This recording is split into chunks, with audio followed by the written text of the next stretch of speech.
On the evening of July 17, 1996, Trans-World Airlines Flight 800, a Boeing 747, waits at the gate at John F. Kennedy International Airport, New York. The flight is scheduled to depart for Paris. Hidden directly beneath the 230 passengers and crew on board is the center wing fuel tank. Within minutes, investigators believe this tank will become the source of the explosion. The aircraft begins taxiing towards the runway. Its landing lights illuminate the taxiway as it moves into position for departure. The aircraft accelerates along the runway before lifting into the evening sky. The departure appears completely normal. The altimeter shows the aircraft climbing steadily after takeoff. Nothing on the flight instruments indicates a problem. Inside the aircraft, electrical wiring runs through the body towards the center wing fuel tank. Much of this wiring had been in service for many years. Investigators later focus on the aircraft's electrical system.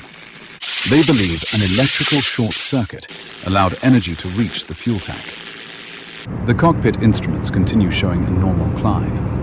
The crew receives no warning of what is developing below the cabin floor. The electrical energy traveling through the wiring towards the center wing fuel tank, where fuel vapors are present. The fuel vapors ignite inside the tank. The explosion fills the tank with fire and rapidly expanding gases. The explosion breaks through the body of the aircraft. A large fireball appears over the Atlantic Ocean. The front section separates from the aircraft. The remaining section continues climbing for a few seconds because of its speed. The burning aircraft continues moving forward, while thick, black smoke pours from the damaged structure. The climb comes to an end.